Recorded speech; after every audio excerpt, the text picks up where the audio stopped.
Hello, this is a recording of the webinar that we delivered on October 29th, 2025, talking about the new reading screener that we have in Manhattan Beach Unified. And so this is a shorter re-recording of it for those of us that weren't able to attend live. I'm Jonathan Erickson, Director for Curriculum, Instruction, and Assessment. And I'm Courtney Krivakopich, Teacher on Special Assignment for the district. Okay, so we'll get started now. All right, so the outcomes for this webinar is we're going to talk about the law that brought about the risk of reading difficulty screener.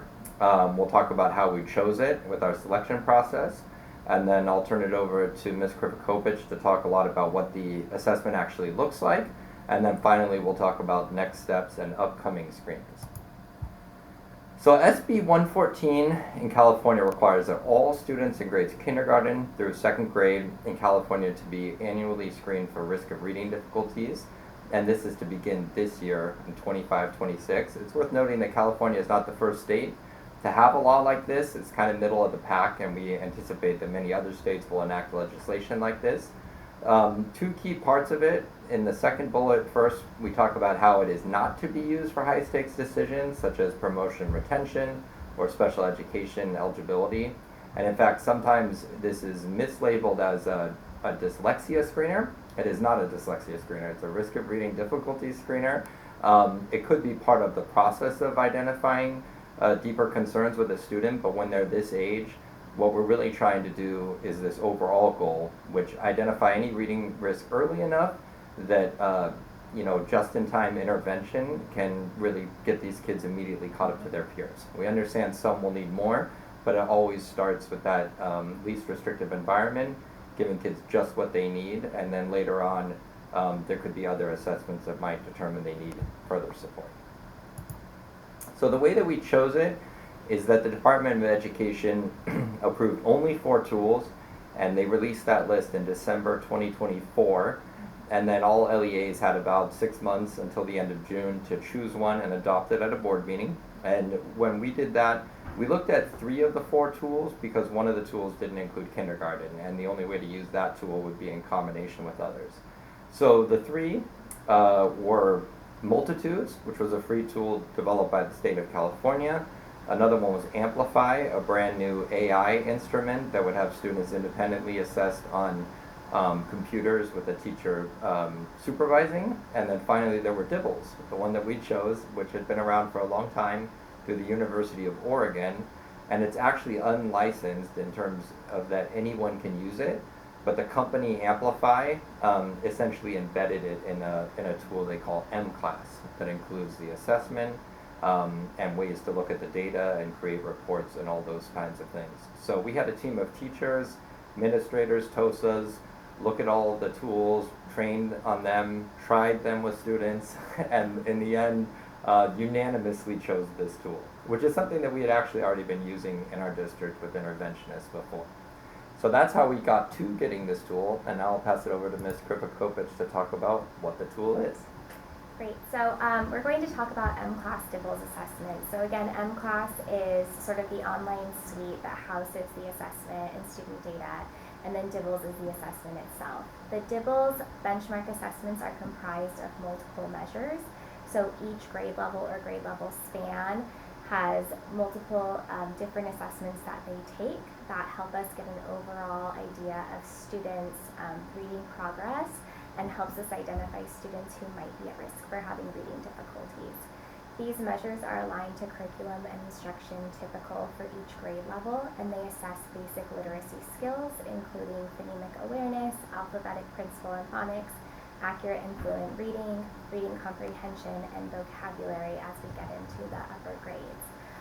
So if we look at the columns in this chart, you see that kindergarten students have 4 different measures for their assessment, and actually our kindergartners haven't taken their benchmark assessment just yet. They're going to take it in the middle of the year for the first time. First grade has 5 different measures, but one of those measures is actually a gated measure. So in order for first graders to take the oral reading fluency measure, we have to make sure that they can first access the word reading fluency measure. And so I'll talk about that a little bit later on. And then for students in second grade, they have 4 measures, but again, they also have a gated measure. So they start with the oral reading fluency, and depending on how they do on that particular assessment, then they might go into nonsense word fluency and word reading fluency. So now I'm going to talk about the different measures and what they mean and what they assess. So the first one is letter naming fluency. This is a measure that's given in kindergarten and first grade, and it assesses a student's ability to rapidly recall upper and lowercase letters. This is a strong predictor of future reading success because letter naming is fundamental for phonics and decoding skills later on. It's important to note that this is not an inventory of the letter names that students know, so a student might know and be able to recognize all their uppercase and lowercase letters. But when they're in a timed 1-minute measure, like the letter naming fluency, we're really seeing if they have that rapid automaticity in place that's going to support phonics and decoding skills later on. And so connected to that, they don't have to say capital F or lowercase a, right? Because it's timed, they just have to shout out the name of the letter? Correct. Okay, great, that's good to know. The next measure is phoneme segmentation fluency. So this measure is actually given to students, again it's one-on-one, it's a timed 1-minute measure, but students are not reading anything for this measure. They're listening to the teacher give them a word, and they're talking about, or they're giving the teacher the different sounds that they hear in that word. So phoneme segmentation fluency measures students' phonological awareness, or their ability to recognize and manipulate sound structures in words. So we go from whole word to syllables down to the individual sound or phoneme that the letter or letter combinations in a word make. And again, this is a foundational early literacy skill, a strong predictor of reading success, and is really important for students to have in place and to have a strong foundation of before they move into phonics instruction. So if you look at the pictures on the screen, you can see a picture of a fox. So if we hear the word fox, we want students to be able to recognize that it's made up of 3 sounds, ox. And then if we move on to words with more complex patterns, like slide, where we hear that long I sound, we want students to be able to recognize that they hear 4 sounds in the word, s, o, I, d, and that's going to support them as they move into developing their phonics skills for long vowel patterns like silent E. So the next assessment or measure is nonsense word fluency. This is a measure of alphabetic principles. So now we're moving from the phoneme letter, being able to recognize that words are made up of individual sounds, to now learning that the letters in a word represent those sounds in the word. So the phoneme is what we hear, the grapheme is the letter or letters that make that sound. And so this measure actually gives us 2 different scores for students. So first measure is correct letter sounds and words read correctly. And the reason we use nonsense words for this assessment is because it's actually like a really true raw measure of whether students are able to apply their learned grade level phonics skills to decode. We know that when students are reading nonsense words, they can't possibly have memorized the word or be reading it based on sight. They really do have to apply those phonics skills. So I have a list of 3 nonsense words up. So students, when they're doing this assessment, they would see the word rop and they might sound it out, op. So that would be correct letter sounds. And then they need to blend the word together to read the whole word rop. And this can be tricky for students because a word like rop, they might want to switch and read rope. They might want to turn it into a real word, but we're really looking for whether students can identify that single O in the middle of those 2 consonants is going to make the short O sound. So really giving us a true measure of students' ability to use their phonics skills. So again, correct letter sounds measures whether students are able to apply phonics skills to accurately decode words. As students move from kindergarten to first grade, we're going to start seeing R-controlled vowels, long vowel spelling patterns in those nonsense words, and then it also measures words read correctly. So can they take those individual sounds and blend them together to read a whole word? The next measure is word reading fluency. So unlike nonsense words, word reading fluency is a measure of students' accuracy and fluency when reading real words. And these words might be words that they can recognize by sight. They might be words that they are able to sound out and then blend together and read. But they are real, and they might be regular or irregular in terms of spelling patterns. So you see the 4 words on the screen. Those are actually from our Hegarty Bridge to Reading program that we use in TK through 3rd grade. It's part of our core phonics instruction. A student in 1st grade might have learned that A-Y says A, so they might be able to decode and sound out the words play, weigh, and say.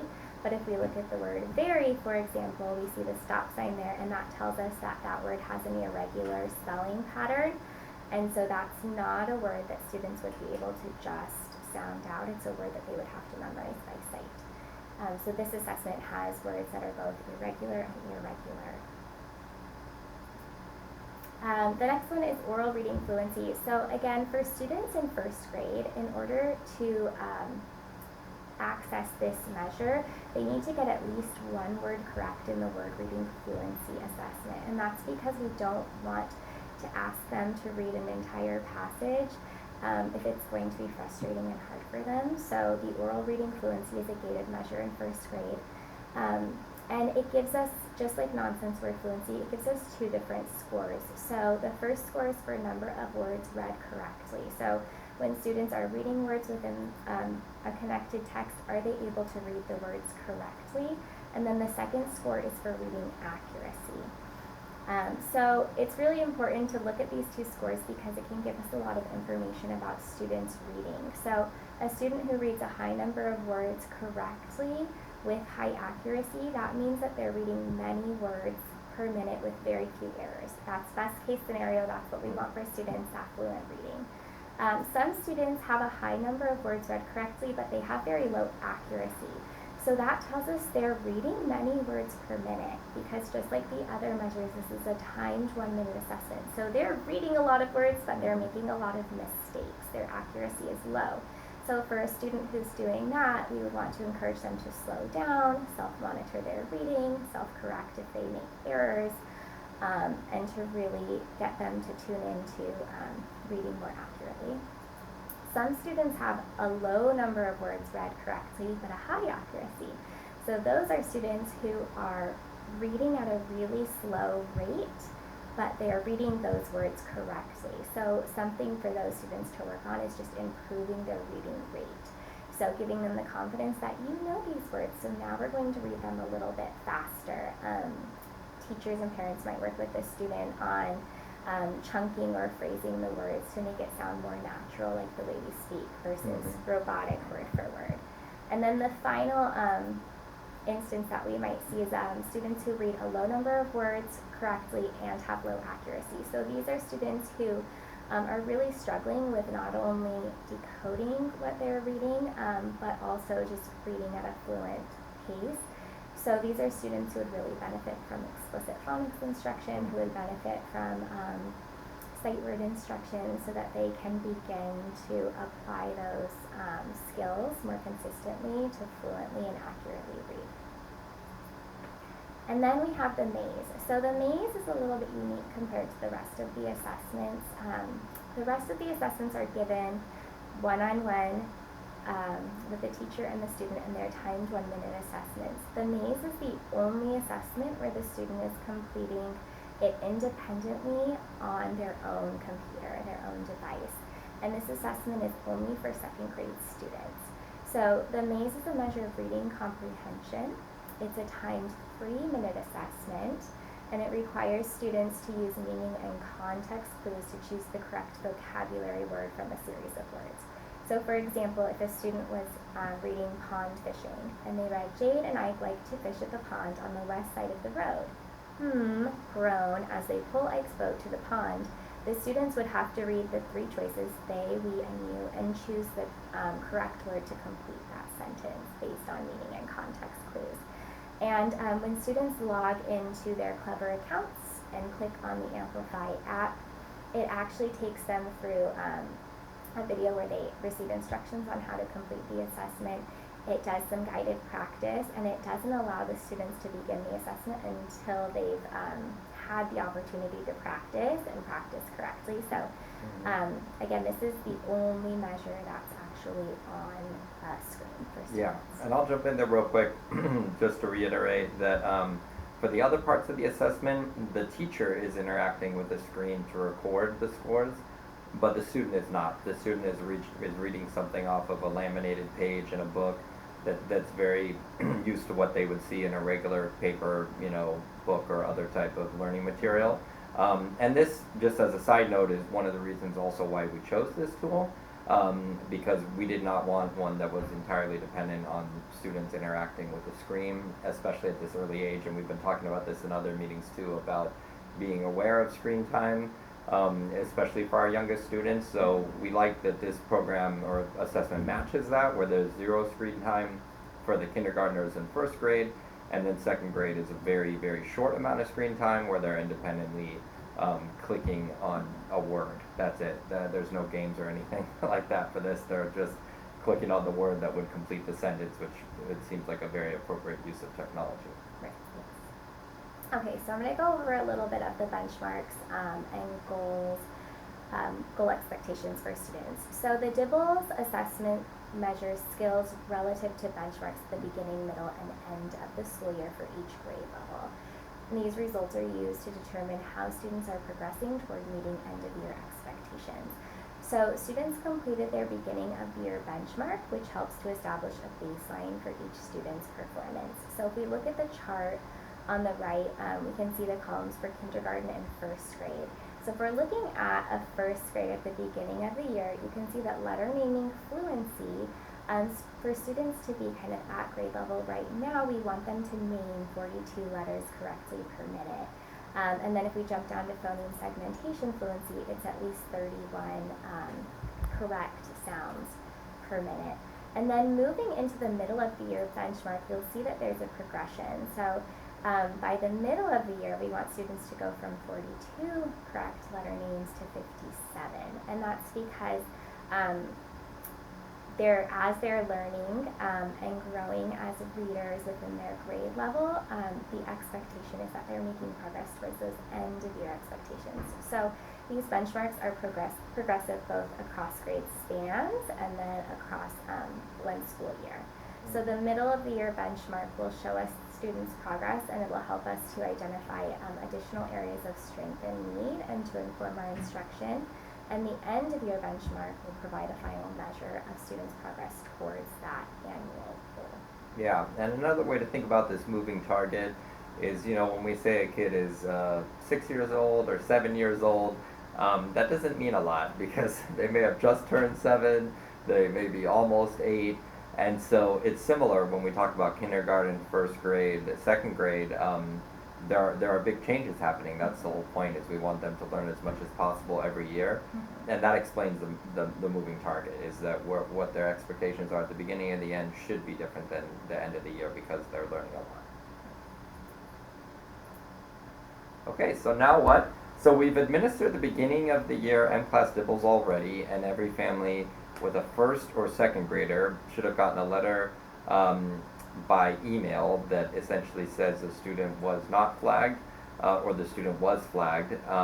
And then if the student was flagged, we can say with confidence that they are receiving Tier 3 intervention of some sort. And we'll talk about that a little bit more on the next slides. But one thing that we appreciated was, even though this assessment is new, what we do with students that need extra help is not new. We've had an MTSS system for a while. And so we welcome this assessment as just another data point that helps us. The next benchmark will be the middle of year assessment for first and second grade, and there'll be a letter in advance of that, just like the letter we sent in September before the first assessment. And this will be the first time that kindergartners, so if you happen to be a kindergarten parent and all this sounds new to you, don't worry, we haven't communicated with kindergarten yet because they haven't taken the test yet, but you will get communication from us late November, beginning of December about that next step for kindergarten. That'll be their first assessment, also middle of the year. The reason why kindergarten is almost never done at the very beginning of the year for something like this is because it's brand new. Some kids have gone to preschool, TK, kinder. Other students have not. So they all come in very different places. And then they start the reading instructions with our Heggerty Phonics curriculum immediately after arriving. So in regard to MTSS, so like I said, that's been around for a while, and this triangle here at the bottom you've hopefully seen or heard of before, but the general idea is that Tier 1 is all students. So all students need different things. We're not talking here about like, exceeding standard. We're saying to be at grade level performance. We're doing all kinds of things constantly to try to reach all students. For most students, the regular things are enough. Tier 2 usually means they need something extra. That can look like, after a lesson, maybe kids break into different groups and activities, and the teacher works a little bit more with these students or does a reteach, after they do okay on some assessment. And then finally, we have Tier 3. And these are kids that would have been flagged by the screener in all likelihood. And then these students need intensive intervention, which usually looks like being pulled out for a very specific reading group or something like that. And that could happen with one of our interventionists. Some students at this age do have something called an IEP, and they could also get Tier 3 services through an IEP. They are different, but they serve the same purpose. The purpose is that this student needs something extra and intensive, and it's part of our responsibility to make sure that they get it. And so, as I had said, when it comes to our Tier 3 reading interventionists, and these work with students K through 5, although not K immediately for the reasons that we said before, but they take those groups on mid-year as needed.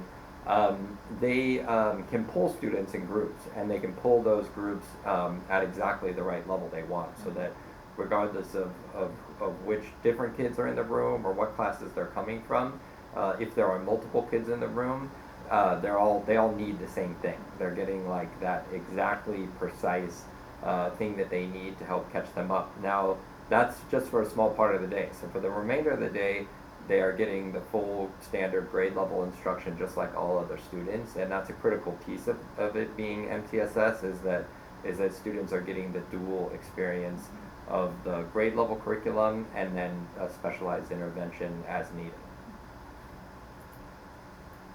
And then finally, the programs that we use. So for Tier 1, we have Heggerty, and that actually has a lot of Tier 2 resources too. That's something that we formally adopted at the end of the year before this year. So we're in our second year of implementation of Heggerty, which is really exciting. We've used Wilson, and Foundations is a product by Wilson, specifically as part of our reading intervention. We've had that for even longer. These are great programs. We encourage you to go online, read about them, or look at the presentations when they were adopted by the district to learn more about what they are, but they're amazing. And when you watch high quality phonics instruction, it's a very special thing. It's not something I remember from my childhood, so I wish I had been taught it this way, but when you see it, it truly is spectacular. And then finally, we have ongoing progress monitoring, and so that is for students that we have flagged, because those assessments that all students are required to take are spaced out. For students that have been flagged that are receiving Tier 3 intervention, we can do more frequent assessments, like every 2 weeks, to check on their progress, ensure that they're growing, adapt our methods as needed, and that is really what MTSS is all about, is not just creating a plan and following it, it's creating a plan and constantly adjusting it as you track how students do. Okay. Okay, and then so the MTSS is what we're doing here in the district, and then a lot of families wonder what they can do to support reading at home. I know you've heard this before, but read. So reading daily, modeling fluent reading and what that sounds like. Just talking about what you read with your child, whether they read to you or you read to them. Supporting print awareness, so talking about the cover of the book, the title, looking at the pictures, for our younger students especially, pointing out sentences and individual words, Singing is another great way, playing word games, so making rhymes, copying syllables, counting the sounds in words that you hear, and then writing together, shared writing, so thank you cards or writing letters to family, doing some sort of written expression together is another great way to support your students' early literacy development at home. And then MClass DIBELS actually has a site called the Home Connect website. It's free. Anyone can access it. You do not need a sign-in. So there's actually a link embedded in the school report that was sent home that you can also access the link at mclass.amplify.com/homeconnect, and it's full of wonderful resources for things that you can do at home or on the go.